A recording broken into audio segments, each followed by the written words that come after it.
Hey guys, Caleb here with DSLR Video Shooter, and in this video we're talking about 10 camera and video hacks, so let's go ahead and get started with hack number 1. If you're like me, you have a ton of power cables for various lights and chargers, and over time it can get pretty confusing remembering which power brick goes to which device. Enter the hero of this story, the Silver Sharpie. Every single time I get a new light with a power cable or power brick, I write down what device it goes to. If the item has special specific cables, I also mark those. For the OCD amongst us, a label maker also works great. While you're at it, you might as well label your gear with your name and phone number just in case it gets lost. Speaking of those annoying power bricks that come with many lights, you can buy a V-mount strap that allows you to mount the brick to a light controller. This system is great as it keeps everything nice and tidy on set. This next tip is crazy simple. Every single time an SD card leaves your camera or audio recorder,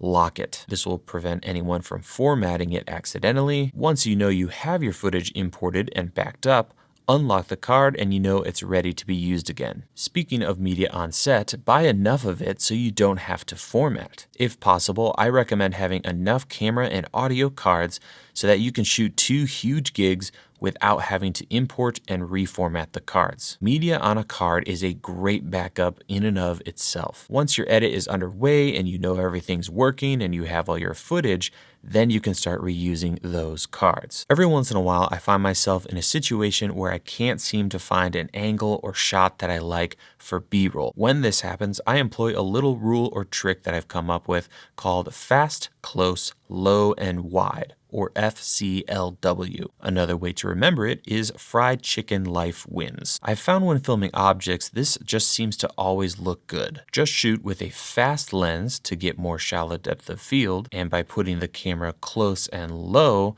you get an interesting angle that I don't think you see a lot. And by using a wide lens that is also close, you get this immersive vibe like you're right there with the object. So next time you need a great shot of something and aren't sure where to start, just remember, fried chicken life wins. Before we move on to our next tip, I want to bring up the guides that I sell over at academy.dslrvideoshooter.com. And if you enjoy these videos, consider picking up one of those as it supports this channel and keeps videos coming out regularly. There's a ton of camera guides and other stuff coming up in the future, so check it out in the link in the description. With all that out of the way, let's get back to some hacks. If I could only give you one audio tip, it would be to keep your friends close and your microphones closer. Hands down, getting your microphone as close as possible to your subject will improve your audio more than almost anything else. If your audio sounds like poo, move the microphone closer. I've often filmed interviews with a tighter shot just so I could get the microphone a few inches closer. The reason this works is because you're making the source of your sound louder,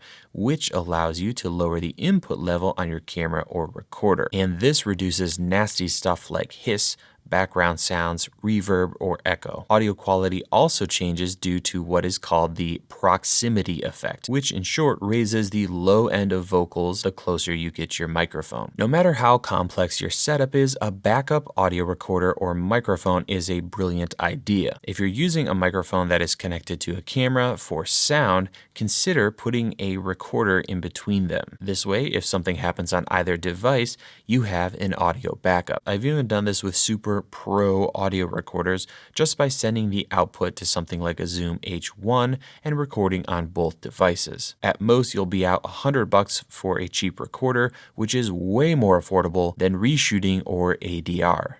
Another great tip is to put together what I call the video emergency kit, a little case or bag that you can keep in the side of your backpack or maybe in your car so that if you lose gear, you forget gear, heaven forbid your gear is stolen, you have a couple backups to get you through your shoot. Things like an audio recorder, a cheap microphone, definitely a couple SD cards are things that are really handy, and I hate to admit it, but a couple times I have either forgotten SD cards or some way to capture audio on set. So having these things in an emergency kit is really, really handy and very affordable insurance. A key light setup like this is often used these days to create beautiful soft light on your talent or yourself. The only problem with this setup is the size of everything. You've got a softbox, a light head, and in some cases a light controller and a power supply, which makes packing everything more difficult. One hack I've used a few times is to keep the softbox but ditch the big light. Next, using this Bowens mount adapter, you can mount the softbox to a stand and clamp or tape a smaller light inside of the softbox. You can use any light as long as it has enough output for your needs. So your key light could go from something like this when it comes to packing your gear to this. Pretty sweet, right? Here's what it looks like in use. Also keep in mind you can switch to a smaller Bowens mount softbox if you want to shrink the overall size even more. 2 words, infinite uses.